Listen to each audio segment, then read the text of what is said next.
Apa kalian tahu kalau kamera Nikon itu punya lensa yang begitu favorit di kalangan para fotografer olahraga?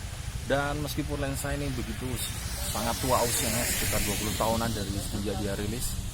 Oke, saya kira lensa apa itu ya? Kita cari tahu aja yuk. Dan berhubung aku juga ingin mereview lensa tersebut. Apa kabar kalian semua? Selamat datang kembali di video saya bersama saya Azan Topaz, ada fotografer freelance yang tinggal di Yogyakarta.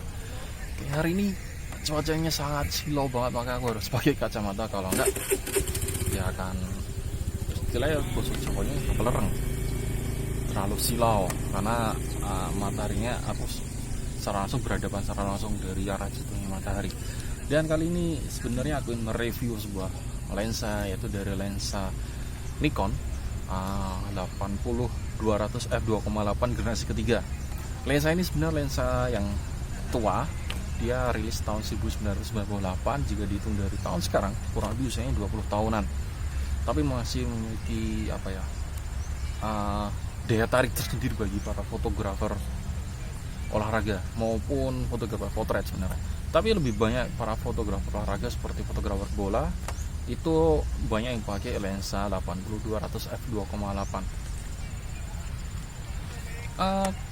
Ngomongin soal lensanya ya, lensa ini sebenarnya memiliki bodi yang terbuat dari alloy, dan ini sangat berat. Dia sudah berjenis Nikon ED. ED itu kalau nggak salah dia sudah ini ya, apa ya, kok lali aku ED. Nanti aku tuliskan di situ aja karena aku nggak begitu hafal. Banyak jenis lensa Nikon itu seperti AFD, AFS, N itu nano, terus kemudian ini lensa Nikon ED, kemudian apa lagi ya, ada yang DX untuk kamera APS-C nya Nikon. Oke, ini sebenarnya aku ada di lintasan lintasan sepatu roda, tapi kok sudah istirahat.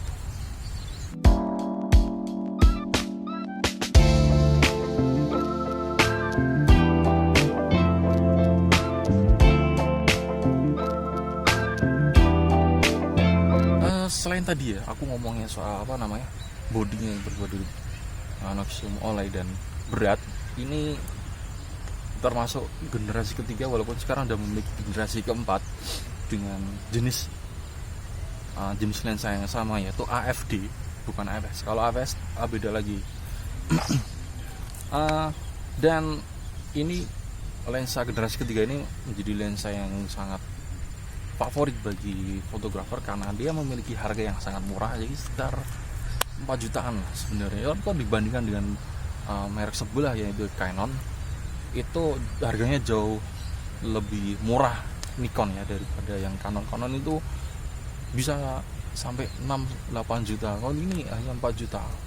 Bahkan aku mendapatkan lensa ini dengan harga di bawah 4 juta.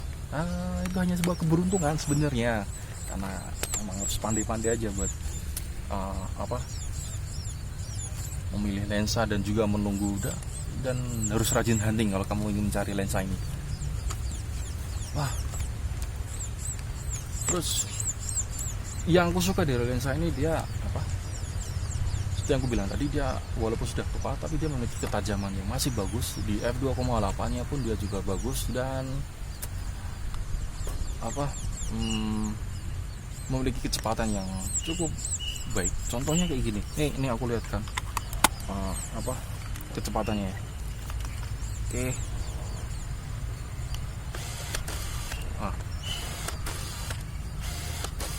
Iya, karena itulah lensa ini jadi favorit karena dia memiliki kecepatan atau fokus yang bagus. Selain itu juga dia ada aksesoris untuk hoods-nya, tapi kebanyakan yang jual lensa ini tuh nggak ada hoods. Tapi kalau kamu beruntung ya, lagi-lagi sebuah keberuntungan, kamu akan disertai hoods dari si penjual gitu. Dan menariknya lagi ini ada switch untuk jarak fokus. Dia limit itu dia sekitar di angka jarak 3 meter. Ini limit fokusnya untuk lensa ini, jarak 3 meter paling dekatnya. Biasanya kan lensa yang AFS itu kan untuk tele itu kan sekitar 1,5 ya, tapi kalau ini 3 meter dari ini, bibir lensa, moncongnya lensa. Kemudian ini full itu di sini ada makro. Tapi makronya juga nggak dekat-dekat banget, sekitar 1 meteran mungkin. Tapi aku juga jarang banget pakai yang makro ini. Enaknya lagi kalau lensa generasi ketiga itu dia sudah nih zoom in outnya itu sudah berbentuk ring cincin, dan autofokusnya di sini. Kalau autofokusnya itu bukan autofokus, kalau ring fokusnya itu dia mati ketika di set ke autofokus. Bagaimana cara membuatnya yang jadi manual ya, kamu harus tekan ini kemudian diputar. Ini ring mode autofokus dan manual fokusnya di sini. Nah ini kalau dia diputar, ini sayangnya aku dapat lensa yang tulisannya sudah menghilang.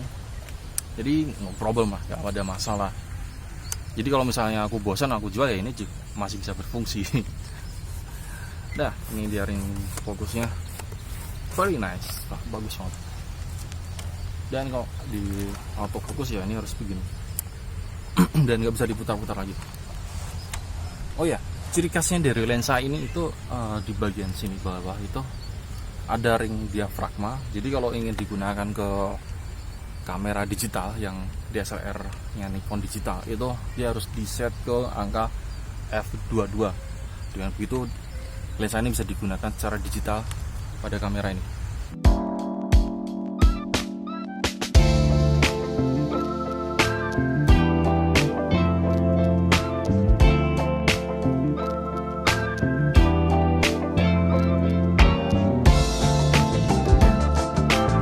Kekurangan dari lensa ini itu, kurangnya itu ya ini berat.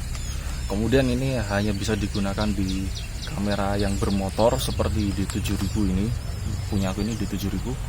Kemudian dia masih memiliki kromatik yang lumayan jelas. Jadi ketika buat motret itu ada sedikit kebiru-biruan pada sisi luar sini, terutama kalau buat motret baju berwarna hitam itu kromatiknya jelas banget keluar, dan juga warna biru tuh baju warna putih itu kromatiknya keluar itu kelihatan banget. Jadi kalau kamu mengedit foto dari lensa ini, lensa 8200 itu ya di Lightroom-nya kamu harus mengaktifkan remove chromatic.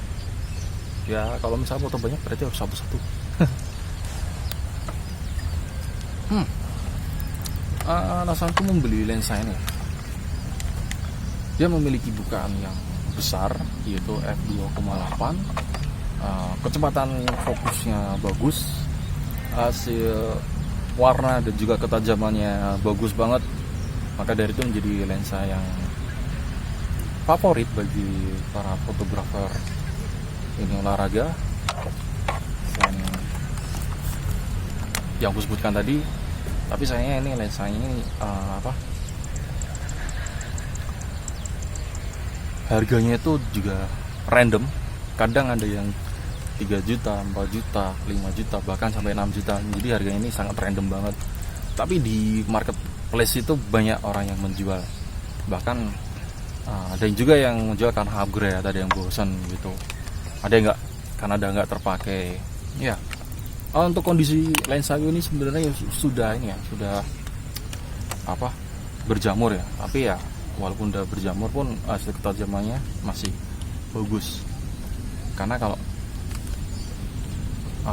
selama jamurnya nggak parah banget ya. Kalau parah banget kan sampai menutup itu ya pasti bikin jelek. Selama aku punya lensa ini sebenarnya sangat bermanfaat banget ketika buat motret olahraga. Ini sebenarnya aku juga sering motret berkuda, jadi aku pakai ini. Tapi untuk saat ini aku berencana ingin mengganti ke lensa 24-120 untuk motret kuda. Kalau pakai lensa ini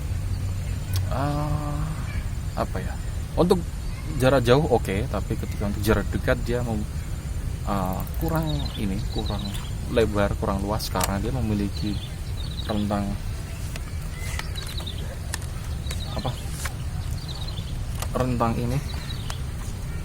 focal lengthnya 80 yang paling kecil, paling kecilnya 80. Jadi kalau misalnya dipakai di APS-C dia akan bernilai 100 mili. Jika dipakai di 200 dia akan hampir kayaknya 300 mili. Jadi ya keuntungannya di situ sih, dia kalau di APS-C ini bisa jadi sangat jauh. Tapi minusnya dia kalau di APS-C untuk focal yang lebarnya jadi kurang lebar.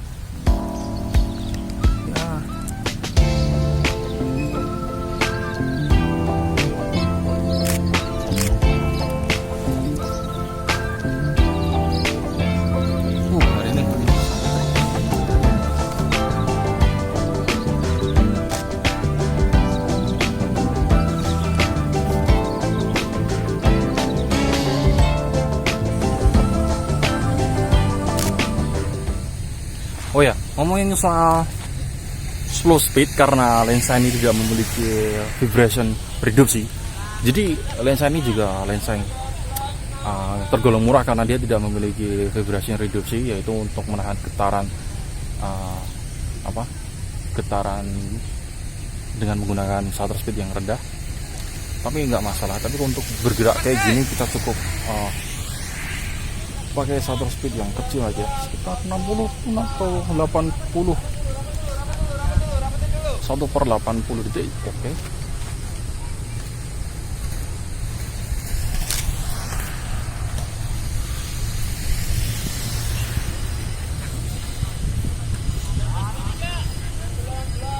Kurasa ini masih terlalu cepat yang 1/80 itu.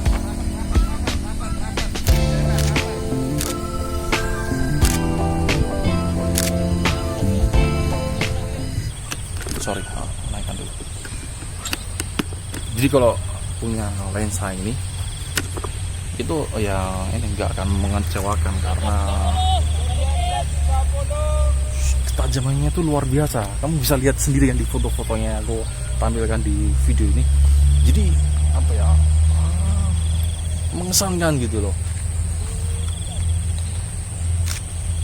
Oke, aku mau cari sudut angle yang lain biar nggak melulu di sini terus. Sebenarnya aku nggak pernah motret sepatu roda karena aku nggak punya channel di sini, jadi jarang banget aku motret sepatu roda. Aku lebih sering moto berkuda sekarang, karena jadi kamu bisa lihat foto-foto olahraga aku ada di Frame Mustafa. Tapi kalau kamu mau lihat perkembangan update tentang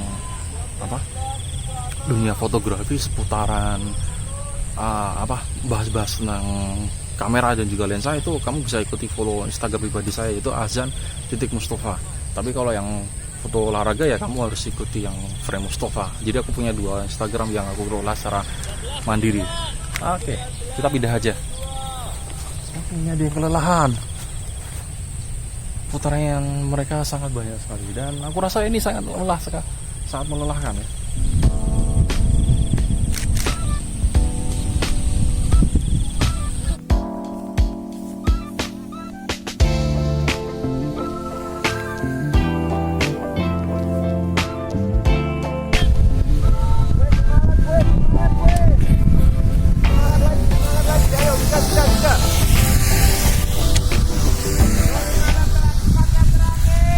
Oke, aku melihat mereka sepertinya sangat kelelahan banget ya. Memang ini latihan yang sangat berat. Aku bisa merasakan apa yang terjadi dengan mereka. Bisa yuk. Oke. Jadi untuk kesimpulannya sih aku rasa untuk membeli lensa ini nggak akan pernah rugi, karena dia ini sangat menakjubkan banget. Pokoknya lensa ini tuh bener-bener amazing.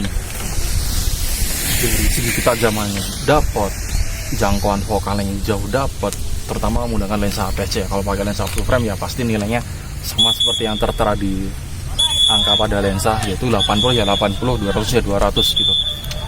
Untuk setiap ini, untuk setiap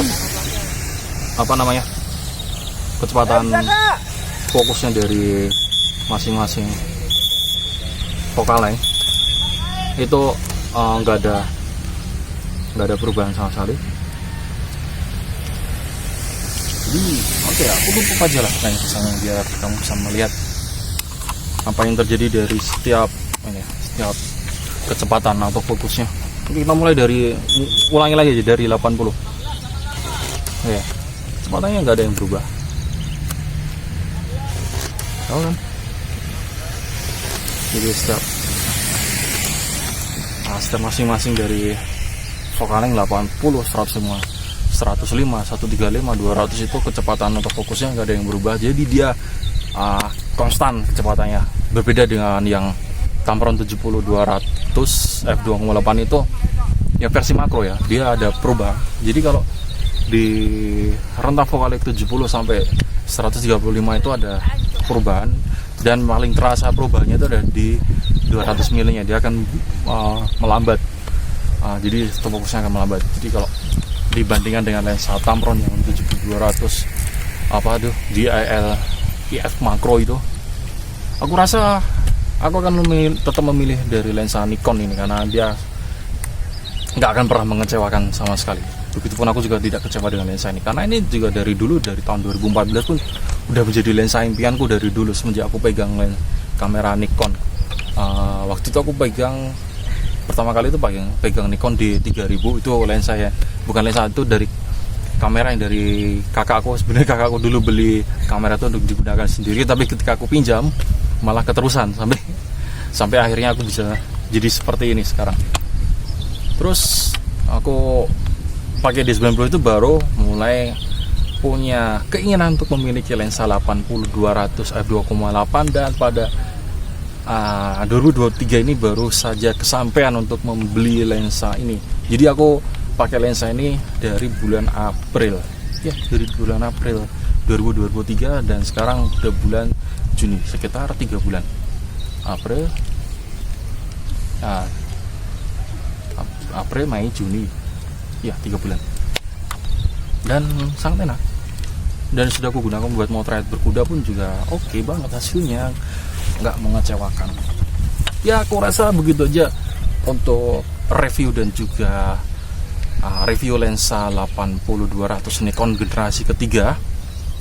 Dan alasanku membeli lensa ini karena ini lensa yang sangat murah dibandingkan lensa Canon, masih lebih murah ini, ketajamannya pun juga sama, walaupun memiliki spesifikasi yang sama, yaitu tanpa memiliki VR ya. Kalau Nikon kan VR, kalau Canon kan IS ya. Jadi aku lebih milih lensa ini sih, maka dari itu aku pakai lensa pakai Nikon juga. Nah, itu alasanku ya. Terus kalau misalnya ada pertanyaan lagi ya, kalian silahkan bertanya di kolom komentar ataupun DM saya secara langsung. Nanti akan gue balas juga. Udah banyak kok yang DM ke saya tentang konsultasi kamera bekas maupun lensa bekas, maupun potret pakai apa sih, nanya bla bla bla gitu, banyak. Udah banyak yang aku respon juga. Jadi gak usah sungkan-sungkan kali ini bertanya, oke? Dan aku rasa begini, sampai di sini aja untuk ulasan saya tentang lensa 80-200, dan sampai jumpa di video saya selanjutnya. Bye.